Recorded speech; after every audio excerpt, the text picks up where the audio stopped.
जय श्री राम। सभी लोग को नमस्कार, सुप्रभात तो अभी नहीं बोल सकते क्योंकि धूप ज़्यादा है। वाह मोटला साहब, सब बढ़िया बढ़िया एकदम बढ़िया। तो मित्रों, और दिनों की तरह आज भी हम ऑफिस के लिए निकल चुके हैं और तापमान की बात करें अगर तो अभी 35-36 के आसपास में तापमान है। तापमान हल्का सा उच्च है अभी और फिर भी बाइक से आ जाना हो सकता है। वैसे गाड़ी में एसी अगर बात करें तो 27 के आसपास में रखते हैं, 26-27 के आसपास में काम चलते रहता है इससे। तो गणेश चतुर्थी चल रही है अभी। जितने लोगों ने आवास पे बप्पा को बैठाया हुआ है, बप्पा को पूज रहे हैं, उन लोगों को बप्पा ढेर सारे प्यार, ढेर सारी शक्ति, ढेर सारी शुभकामनाएं दें ताकि वो उन्नति करें खूब। इनफैक्ट सभी लोग को आशीर्वाद देते ही हैं बप्पा, लेकिन जिन्होंने स्पेशली बैठाया हुआ है, जिन्होंने घर पे बुलाया है, उनकी प्रार्थना कर रहे हैं। ढेर सारी शुभकामनाएं। तो एक मंत्र के साथ में शुरू करते हैं और आज बप्पा के बारे में ही, गणेश चतुर्थी के पूजन के बारे में ही बातचीत करेंगे। तो ओम वक्रतुंड महाकाय सूर्यकोटि समप्रभ निर्विघ्नं कुरु मे देव सर्वकार्येषु सर्वदा। जानते हो अभिषेक, बप्पा को कहते हैं ना विघ्नहर्ता है। कुछ भी कष्ट हो, कुछ भी ना, तो ईश्वर तो हर एक रूप में है, लेकिन विघ्नहर्ता के नाम से बप्पा को जाना जाता है। उनसे जितने भी उनके श्रद्धालु हैं, जो भी उनको पूजते हैं, इस बात का परिणाम उनको हमेशा मिलते रहता है, उनको ऐसा एहसास हमेशा मिलते रहता है। मित्रों, ये ज़्यादातर अपने महाराष्ट्र के क्षेत्र में और साउथ में भी मनाया जाता है ये। और महाराष्ट्र में तो काफ़ी बृहद रूप से मनाया जाता है अभिषेक की। बड़ी बड़ी प्रतिमाएँ और मिट्टी की प्रतिमाएं जनरली दोस्तों बनाया जाता है। मिट्टी से ही प्रतिमाएं बनाई जाती हैं बड़ी बड़ी। और आजकल तो तकनीक डेवलप्ड है, तो हल्का सा तकनीक को भी प्रयोग किया जाता है। हल्का मूविंग स्टैचूज़ भी बनाए जाते हैं, प्रतिमाएं बनाई जाती हैं, जिसमें ऐसा लगता है कि बप्पा के आँखों की जो पलकें हैं वो झपक रही हैं। हाथ मूवमेंट है, प्लस जो भी आर्टिस्ट करते हैं वैसे जो उनकी रिक्वायरमेंट होती है उसके हिसाब से कहीं पे फूल, कहीं पे आशीर्वाद देते हैं, ऐसे तरीके से। तो हाँ, तो महाराष्ट्र में ज़्यादातर ये मनाया जाता है। और महाराष्ट्र में तो ऐसा भी है कि प्रायः सारे घरों में ही बप्पा को पूजते हैं लोग। एक अच्छी बात क्या हो गई, पहले मिट्टी के बदले कुछ और भी, जैसे चीनी मिट्टी के भी बप्पा को, मतलब उनकी प्रतिमा को पूजा जाता था। लेकिन जब से विसर्जन के लिए जब बातचीत होती है ना, तो थोड़ा सा मन उदास हो जाता है। तो उस वजह से लेकर के मिट्टी का जो प्रचलन चला ना, कि आप सबसे अच्छा कि मिट्टी के ही बप्पा की प्रतिमा को लें और जब विसर्जन का समय हो तो उस समय उनको मिट्टी पानी में रख दें ताकि वो मिट्टी पानी में मिल जाए और आप अपने जो आपने फूल पौधे लगा रखे हैं उसमें विसर्जित करते हैं, है ना। तो ऊर्जा तो हमेशा रहती ही है। और मेरे जीवन में भी मैं भी बप्पा को बहुत पूजता हूँ और मेरे कुल गुरु हैं, वो कुल देवता हैं मेरे वो, तो पूजता हूँ उनको मैं।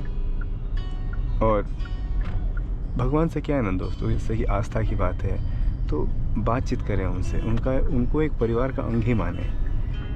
ऐसा नहीं कि जब ज़रूरत पड़ी तब पूजा, जब ज़रूरत पड़ी तो सोचे उनके बारे में, कोई परेशानी है तब सोचे, अन्यथा ऐसे बस मस्ती कर रहे हैं और ऐसा डिसिप्लिन नहीं है फिर तो नहीं दोस्तों। जब भी आप हमेशा उनको अपने परिवार का एक अंग ही माने। बहुत सारे ऐसे विद्वान लोग हैं, पुजारी लोग हैं, वो लोग कहते हैं अभिषेक कि घर में कितने हैं आपके? 4 लोग हैं। भोजन कितना बनाते हो? 4 लोगों का बनाते हो। 5 से 5 लोगों का बनाया करो। तो क्यों? घर में तो 4 लोग ही हैं, तो 5 लोग का क्यों?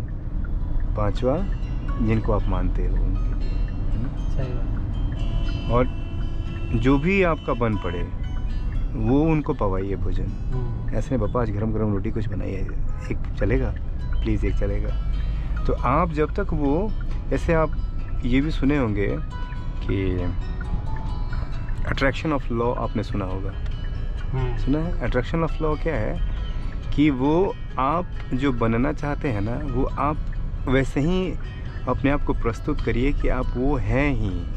बिल्कुल। ऐसा नहीं कि आप बनने की कोशिश कर रहे हैं, आप ऐसा सोचिए कि आप हैं। जैसे मान लीजिए कि आप एक अच्छे कलाकार बनना चाहते हैं, आप एक अच्छे सिंगर बनना चाहते हैं या फिर एक अच्छे साइंटिस्ट बनना चाहते हैं, तो आप अपने आप को ऐसा मानिए कि आप हैं वो चीज़।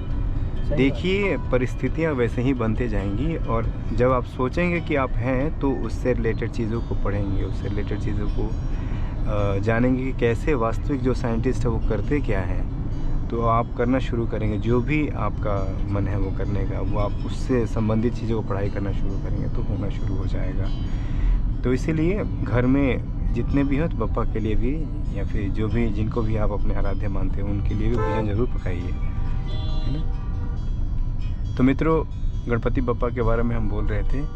गणपति बप्पा का जो पूजन है, कहते हैं कि हमारे हिंदू धर्म में अभिषेक कि गणेश चतुर्थी का जब पूजन शुरू होता है तो ऐसा कहा जाता है कि इसके बाद से मतलब फेस्टिव सीजन शुरू हो जाता है, फिर त्योहारों का जो सीज़न है वो शुरू हो जाता है।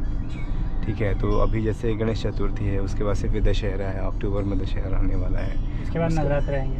हाँ, नवरात्रे, के बाद दशहरा, फिर आपको दिवाली, छठ पूजा, ऐसे फिर, है ना। तो एक तरह से कहा जाता है ऐसे। अब दोस्तों, हालांकि आप सब लोग को पता ही होगा, लेकिन हम ऐसे ही बातचीत कर रहे हैं। तो गणेश चतुर्थी 10 दिनों के लिए मनाई जाती है।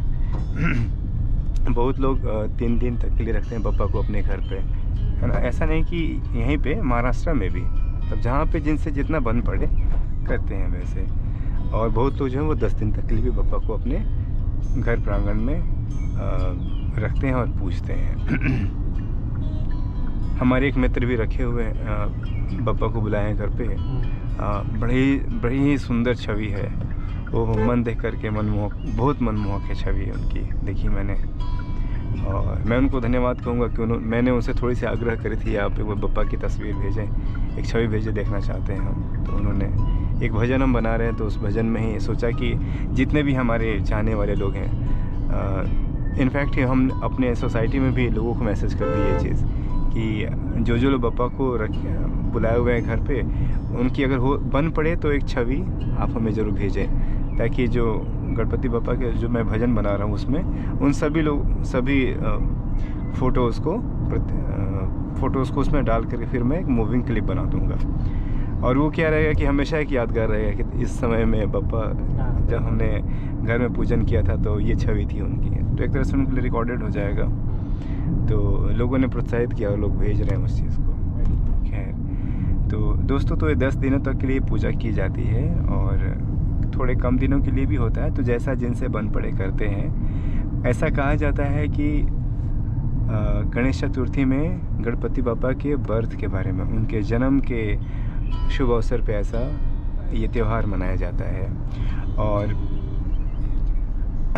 और अगर जन्म के बारे में बात करें तो गणपति बप्पा का जो गर्दन से नीचे शरीर है वो मनुष्य का है, और गर्दन से ऊपर जो है वो एक हाथी का है, हाथी का सिर है उनके ऊपर। तो इसके पीछे बड़ी ही सुंदर कथा है अभिषेक, आप सुनना चाहेंगे? जी बिल्कुल। तो ये कथा जो है हमने अपने दादी से सुनी है, पता है? हाँ, हमारी दादी। अच्छा, खैर, आप जैसे बता रहे थे थोड़ी देर पहले कि आजकल दादी लोगों का भी थोड़ा सा टाइम का इशू रहता है कि बच्चों को समय नहीं दे पाते। पढ़ाई भी थोड़ी वैसे ही हो गई, बच्चे समझ रहे हो अभिषेक, बच्चों पे इतना बस्ता का बोझ है। पहले की दादियाँ बहुत कहानी सुनाती थी। हाँ, मैंने दोस्तों मित्रों बहुत कहानियाँ सुनी अपने दादी माँ से, बहुत सारी कहानियाँ, मीठी मीठी कहानियाँ। मतलब मैं अपने बच्चों को फिर सुनाता हूँ। तो क्योंकि हमारी जो माता जी हैं वो तो अपने होम टाउन में रहती हैं, अपने घर पे हमारे रहती हैं, वो भैया के साथ में, हम लोग यहाँ पे रहते हैं। तो फिर जो भी बन पड़ता है मैं सुनाता हूँ। धर्मपत्नी जी भी कहानियाँ सुनाती है, उनको भी लिखने का शौक़ है कहानियाँ। तो कहानी के बारे में बात करते हैं अभिषेक। तो जो कथा है वो ऐसे है कि पार्वती जी ने शिव जी किसी कार्यवश बाहर गए हुए थे, तो पार्वती जी ने क्या किया कि अपने मैल से, मतलब अपने मैल को छुड़ा करके उन्होंने, छोटी छोटी बस बातें मैं बताऊंगा, मैल को छुड़ा करके उन्होंने एक प्रतिमा बनाई। अच्छा। हाँ, उस मैल से उनको प्रतिमा बनाई, और प्रतिमा बना करके उसमें प्राण फूंक दिया फिर उन्होंने, माँ पार्वती जी ने। फिर उसके बाद उन्होंने वो आवास पे गए और बोले कि नाम रखा उनका गणेश। गणेश एक काम करना, नहीं गणेश नहीं था, कुछ और नाम था पहले गणपति बप्पा का। क्या जिनको पता हो ज़रूर से कमेंट बॉक्स में लिखें कि बप्पा का सबसे पहला नाम क्या था।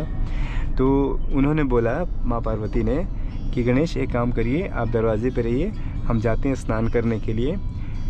जब तक हम बाहर नहीं आए, ठीक है, तब तक आप किसी को भी आवास के अंदर जाने नहीं दीजिएगा, है ना, दरवाजे के अंदर मत जाने दीजिएगा, कोई भी आए तो, ऐसा उन्होंने कहा। और उन्होंने कहा जी माता ठीक है। तो वो सेना की तरह तैनात हो गए दरवाजे पे, ठीक है। फिर उसी बीच में अब उनको महादेव जी के बारे में, भोले शंकर के बारे में कुछ पता ही नहीं है, क्योंकि इन्हीं को जानते ही नहीं है, बस वो केवल माता जी को जानते हैं। तो भोले शंकर आए और बोले कि आवास में जाने लगे वो। तो अचानक से फिर गणपति बप्पा ने रोक दिया, कहे कि ठहरिए, आप कहाँ जा रहे हैं अंदर में?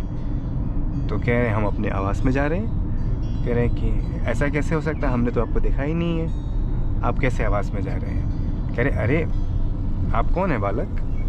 तो मैं माँ पार्वती का पुत्र हूँ। अच्छा, हमने तो आपको कभी नहीं देखा पहले कभी। तो उन्होंने कहा अच्छा, हमने भी तो आपको नहीं देखा पहले कभी।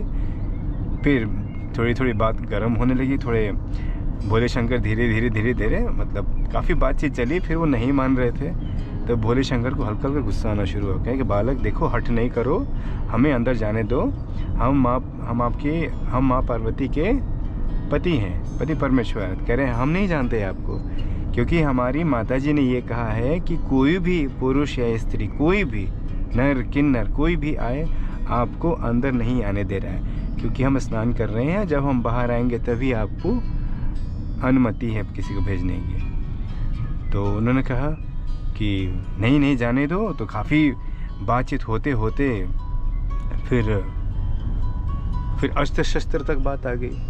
हाँ, तो फिर भगवान शंकर को गुस्सा आया काफ़ी, है ना। उन्होंने फिर क्या कहा कि गणेश जी का फिर धड़ का अलग कर दिया, फिर नाराज़ होकर के गुस्से में काफ़ी। फिर जैसे माँ पार्वती आई, फिर वो अंदर चले गए, भोले शंकर अंदर चले गए। तो फिर माँ पार्वती ने कहा कि अरे आप अंदर कैसे आ गए? तो क्यों? कि मैंने अपने पुत्र को बाहर बैठा रखा था। तो वो थोड़े से आश्चर्यचकित हुए, कह रहे पुत्र? हमें तो पता नहीं है पुत्र के बारे में। तो उन्होंने ऐसे बताया। तो कह रहा है कि वो बालक इतना हट कर रहा था कि मैंने उसका धड़ जो है अलग कर दिया है गुस्से में। फिर वो इतना रोई, इतना ज़्यादा। उन्होंने कहा कि ऐसा आप कैसे कर सकते हैं महादेव, ऐसा कैसे कर सकते हैं? आपको ज़रा भी करुणा नहीं आई एक छोटे बालक पे? बालक तो हठी होते ही हैं। आपको ज़रा भी तनिक भी करुणा नहीं आई कि चलो कोई बात नहीं है, पार्वती जी को आने दो स्नान करके, फिर हम देखेंगे। आप थोड़ा सा विलम्ब नहीं कर सकते थे, थोड़ा सा प्रतीक्षा नहीं कर सकते थे? ऐसा आपने कैसे कर दिया?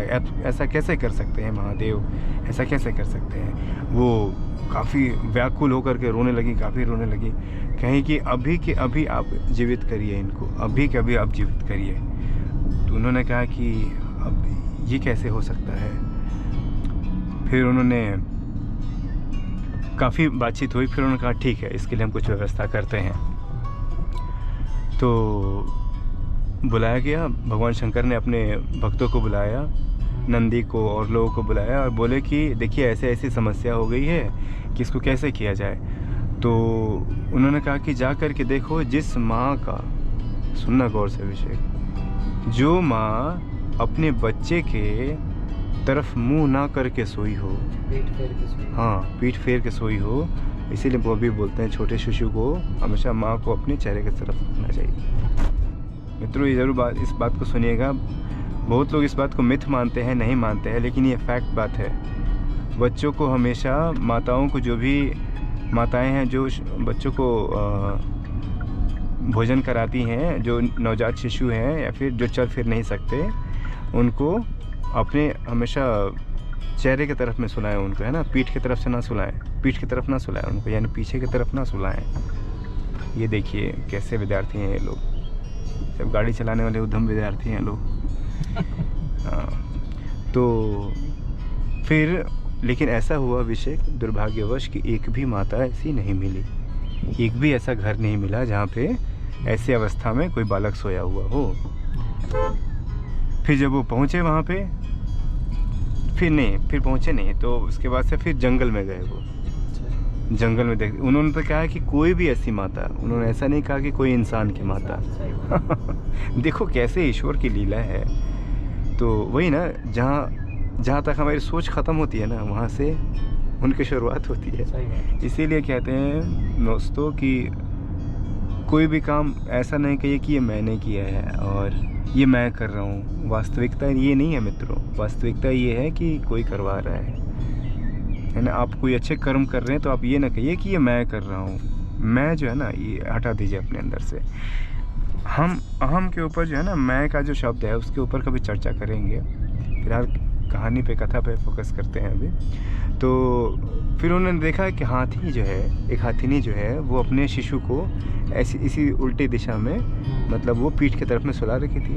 उन्होंने फिर उनका धड़ निकाला और लेकर के पहुँच गए। तो भगवान शंकर बोले कि अरे ये आपने क्या किया, एक गज का आप लेते आए ऐसा। गज मतलब हाथी होता है मित्रों। गज का आप धड़ लेकर आए। तो उन्होंने बताया कि भगवान, कहीं कोई भी ऐसी माता नहीं मिली जिन्होंने ऐसी अवस्था में अपने शिशु को सुला रखा हो कि हम लेकर के आते। फिर क्या, माँ पार्वती फिर थोड़ा मोड़ा नाराज़गी हुई, लेकिन सभी लोग में एग्रीमेंट हो गया। सभी लोग सहमत हो गए और फिर गणपति बप्पा के ऊपर उनको, फिर उसमें वो मतलब हाथी का जो बच्चे का जो सिर था वो लगा करके फिर वो जीवित कर दिया गया। भगवान शंकर ने जीवित किया उनको, है ना। तो दोस्तों ऐसी बहुत सारी कथाएं, तो ये एक छोटी सी कथा थी। इस वजह से भगवान शंकर के और गणेश जी के बीच की जो संवाद थे, इसके आधार पे ये चीज़ें बनी थी। तो ये एक छोटी सी कथा थी जिसपे गणेश जी का, हाँ, गणेश जी का आगे फिर चीज़ें बनी। और विघ्नहर्ता और कृपालु इसलिए कहते हैं उनको क्योंकि, अच्छा, ऐसी और भी कथाएं अभिषेक, जो कि ये कहा जाता है कि भगवान गणेश को सबसे पहले देवता क्यों कहा जाता है। बहुत ही ज्ञानी हैं हमारे गणपति बप्पा। एक और छोटी सी कहानी सुनाऊंगा आपको कि भगवान शंकर बोले क्या कि देखते हैं एक बार कार्तिक जी में और गणेश जी में एक बार कंपटीशन होगा, प्रतियोगिता हुई। बोले कि देखते हैं कौन कितना फास्ट है कि जा करके पूरे ब्रह्मांड का चक्कर लगा के आ जाता है। नहीं, माता पिता कौन ज़्यादा प्यार करता है। फिर उन्होंने वो प्रतियोगिता शायद दी उन्हें कि ऐसा करो कि जो पहले चक्कर लगा के आएगा उसको हम मानेंगे। हाँ, ऐसा कुछ था जो मैंने सुना था, अलग अलग तरीके से कथाएं हैं उसकी। तो उसमें ऐसा था कि कोई ऐसी प्रतियोगिता रखी गई थी तो जिसमें कहा गया कि पूरे ब्रह्मांड का सैर कौन लगा के आ सकता है, देखते हैं कौन कितना जल्दी लगा के आ सकता है। तो कार्तिक जी ने फिर कहा ठीक है, मेरे पास तो मयूर है, तुम्हारे पास तो चूहा है, देखते हैं कौन कितना जल्दी जीत सकता है। देखो मैं ही जीतूंगा गणेश, बात मान लो। तो गणेश ने कहा कि कोई बात नहीं भैया, भ्राता आप चलिए, हम करते हैं, हम इस प्रतियोगिता में शामिल हैं आपके साथ में, देखते हैं कौन जीतता है। फिर चतुराई देखिए गणेश जी की मित्रों, जानते हैं उन्होंने क्या किया।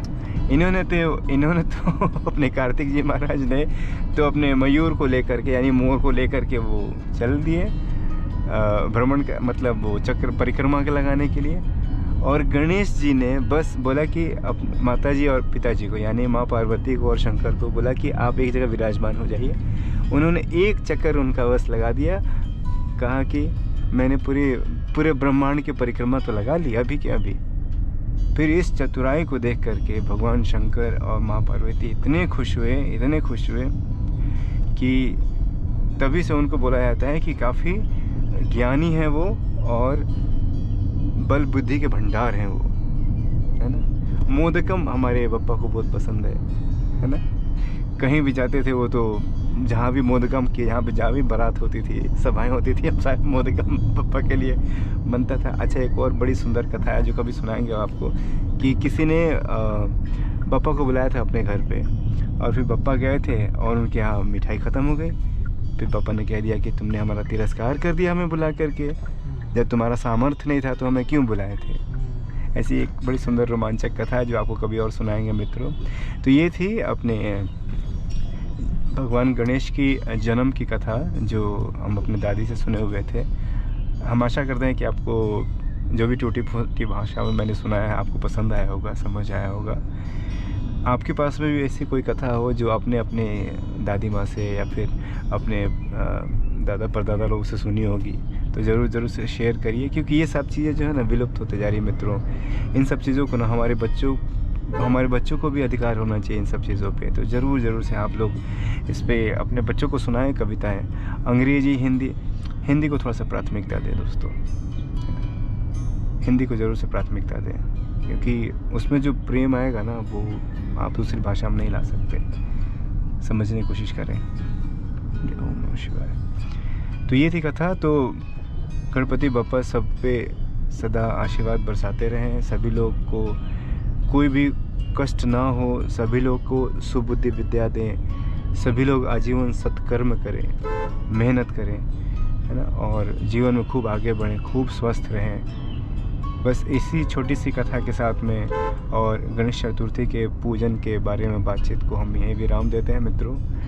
आपके पास में कोई भी सुझाव हो तो आप ज़रूर से हमें साझा करें। हमें आपके किसी भी कमेंट से कोई आपत्ति नहीं है।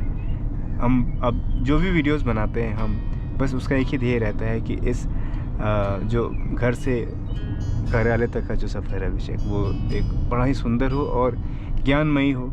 जो भी मेरे पास में ज्ञान है वो हम एक दूसरे के साथ में साझा करें। इसीलिए हम कहते हैं, आपसे आग्रह करते हैं कि आप भी जो भी आपके पास में नॉलेज हो, ज्ञान हो, इससे संबंधित जो भी हम टॉपिक पर बातचीत करते हैं आप जरूर से साझा करें। तो धन्यवाद दोस्तों, और ऐसे ही मुस्कुराते रहिए, हंसते रहिए, अच्छी चीज़ों को सुनते रहिए और जीवन को खुशमय बनाते रहिए। बहुत धन्यवाद। शुभ दिन मोटला साहब। शुभ दिन। जय श्री गणपति बप्पा मोरया।